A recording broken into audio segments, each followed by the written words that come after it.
Halo teman-teman, terima kasih sudah mengklik video ini. Kenalin dulu, saya Putra Nugraha Sareng, mahasiswa Universitas Mataram dengan program studi Hubungan Internasional kelas C. Untuk sekedar info, software equipment yang saya gunakan hanyalah PowerPoint. Ekonomi Politik Internasional adalah mata kuliah yang saya ambil saat ini. Dan video ini pada dasarnya adalah sebuah tugas yang diberikan oleh dosen saya. Tapi apabila teman-teman suka dan merasa video ini bermanfaat, saya ucapkan terima kasih. Hal yang saya bahas adalah peranan organisasi non-negara dalam pertumbuhan dan perkembangan ekonomi internasional. Dengan studi kasus yang saya bawa adalah kekuatan IKEA sebagai organisasi non-negara dalam ekonomi dunia.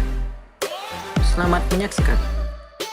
Sebuah perusahaan asing seperti IKEA yang ingin melakukan ekspansi bisnisnya ke negara-negara lain perlu juga harus mengetahui lingkungan politik, ekonomi, dan hubungan bilateral yang ingin dijalin. Sebuah perusahaan asing pada dasarnya akan melakukan riset dan mencari informasi tentang negara yang ingin diajak kerjasama dan berunding untuk urusan bisnis. Maka perusahaan asing tersebut harus mengetahui seluk-beluk dari negara yang akan diajak berinvestasi. Untuk selebihnya, saya akan menjelaskan dulu apa itu perusahaan IKEA. Suka tidak suka, tahu tidak tahu, IKEA adalah retail furnitur paling sukses di dunia. Karena IKEA adalah perusahaan yang bergerak di bidang furnitur atau perabotan rumah tangga dengan kantor pusat di Swedia. IKEA memiliki 389 toko di 48 negara. Ini adalah data dari Agustus 2016. IKEA sendiri didirikan oleh Ingvar Kamprad.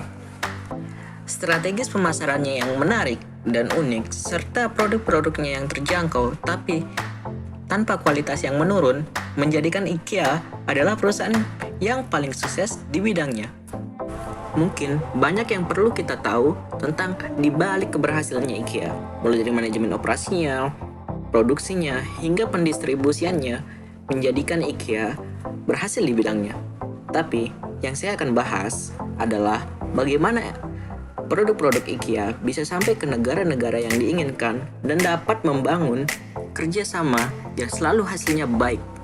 Jika dilihat dari struktur suksesnya IKEA, mulai dari visi misi hingga konsep dan prinsip bisnisnya, ini sangat menarik karena ini sudah mencerminkan bagaimana IKEA itu sendiri. Berikut alur pembahasan yang akan menjadi haluan dari pembahasan di video ini, mulai dari lingkungan ekonomi, lingkungan politik domestik, lingkungan politik internasional, dan hubungan bilateral. Semua hal ini akan saya kaitkan dengan IKEA. Yang pertama, lingkungan ekonomi. Di sini, saya memberikan 3 aspek penting yang dilihat dari IKEA jika ingin mengekspansi bisnisnya ke negara lain. Yang pertama, SDA atau sumber daya alam. Kebutuhan akan SDA akan selalu menjadi faktor utama bagi IKEA. Ketersediaan SDA suatu negara tidak sepenuhnya sama dan ada, karena produk yang dihasilkan IKEA berasal dari alam, yaitu pohon-pohonan atau kayu-kayuan tertentu yang dihasilkan oleh alam, dan ini tidak selamanya bisa diimpor dari negara asalnya, yaitu Swedia. Tetapi hal ini pasti sebelumnya sudah dikoordinasikan dan dibicarakan mengenai kebijakan sumber daya alam yang boleh diambil oleh IKEA, dan hal ini juga yang menjadikan IKEA menjadi beda dengan perusahaan lainnya. Mengapa? Karena IKEA sendiri mempunyai proyek untuk pengembangan sumber daya alam di negara yang mereka singgahi untuk berbisnis atau melakukan investasi, di mana IKEA sendiri akan mengembangkan sumber daya alam dan mengelolanya sebaik-baik mungkin tanpa harus merugikan negara tersebut. Justru IKEA akan membantu sumber daya alam negara tersebut berkembang. Ini yang menjadikan IKEA beda. Hal ini juga berlaku pada sumber daya manusianya. Kualitas dan keterampilan SDM pada negara tersebut akan ditingkatkan melalui program pemberdayaan sumber daya manusia yang dilakukan untuk mencari atau merekrut pekerja-pekerja yang akan bekerja pada perusahaan itu nantinya, karena 80% merupakan masyarakat atau warga sekitar perusahaan yang akan dididik untuk mempunyai keterampilan khusus sebagai modal untuk bekerja di perusahaannya. Inilah IKEA, tidak sekedar menanamkan bisnis, tetapi juga menumbuhkan bisnis tersebut dengan cara menguntungkan kedua belah pihak, baik itu pihak IKEA maupun pihak dari negara yang diajak bekerja sama. Selanjutnya, iklim uang. Ekonomi suatu negara dapat dilihat dari nilai mata uang yang relatif stabil. Karena IKEA adalah perusahaan multinasional, maka kestabilan nilai tukar mata uang negara tersebut bakal sangat berpengaruh bagi pendapatan dan keuntungan kedua belah pihak. Yang kedua, lingkungan politik domestik. Semua perusahaan asing yang ingin menanamkan usahanya di suatu negara harus mematuhi hukum-hukum atau kebijakan yang mengatur tentang investasi, bisnis, dan sejenisnya. Karena hukum-hukum atau kebijakan di suatu negara pastinya berbeda-beda dan merupakan hasil dari politik yang ada. Dan itu mengatur semua tentang kerjasama bagi perusahaan asing dan proses produksi dan distribusi, dan termasuk juga wilayah pemasarannya. Semua sudah pasti ada izin dan ketentuannya. Bagi negara yang akan diajak kerjasama oleh IKEA, harusnya bakal memikirkan keuntungan-keuntungan yang didapat jika bekerja sama dengan IKEA. Begitu juga sebaliknya, IKEA harus memikirkan keuntungan-keuntungannya jika berhasil bekerja sama dengan negara yang diinginkan, dan mematuhi semua hasil politik yang ada di negara tersebut. Ketiga, lingkungan politik internasional. Jalannya sebuah perusahaan atau industri di suatu negara pasti akan dipengaruhi oleh kondisi politik, baik politik domestik maupun politik internasional. Apabila perusahaan atau industri semacam IKEA merupakan perusahaan multinasional atau menggunakan sistem penanaman modal asing atau PMA, kondisi politik internasional tentu mempengaruhi jalannya kelancaran usaha yang ada dan patut dipertimbangkan.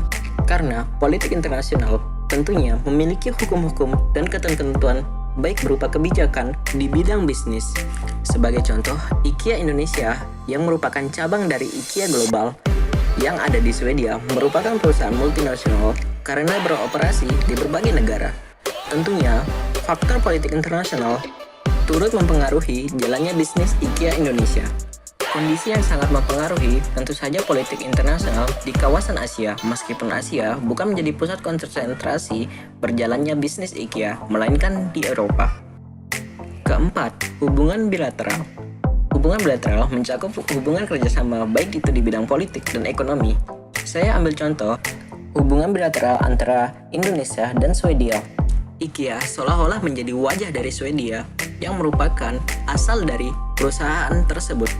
Pemerintah Swedia juga sadar pada tahun 2010, mereka benar-benar sadar jika inovasi dari perusahaan IKEA dan pengembangan teknologi mampu membuat Swedia menjadi salah satu negara unggul di Eropa. IKEA juga seakan menjadi pintu kepercayaan negara lain untuk bekerja sama kepada Swedia. Jika dilihat dari contoh negara kita, Indonesia, IKEA Indonesia tidak hanya berdagang, tetapi juga meningkatkan SDA yang ada di sana dan sumber daya manusia kita melalui peningkatan keterampilan khusus.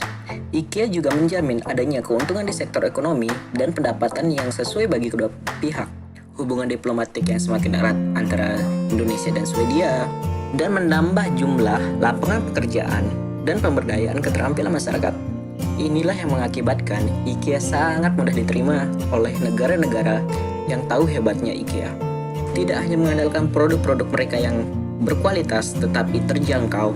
Di sisi lain, IKEA memberikan lebih dari sekedar produk, tetapi ilmu yang bermanfaat dan peningkatan sumber daya alam yang mungkin saja sebagian negara belum bisa melakukannya sendiri.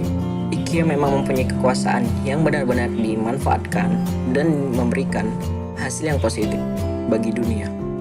Yang saya sampaikan hanyalah bagian kecil yang pernah dilakukan oleh IKEA dan masih dilakukannya. Saya berharap akan banyak perusahaan yang seperti IKEA tidak sekedar berbisnis, tapi juga membangun apa yang paling dibutuhkan oleh negara, terutama negara kita. inilah akhir video saya. Saya ucapkan terima kasih untuk yang menonton dari awal hingga akhir. Saya meminta maaf apabila ada kesalahan informasi atau kekeliruan yang ada. Semoga bermanfaat dan terima kasih.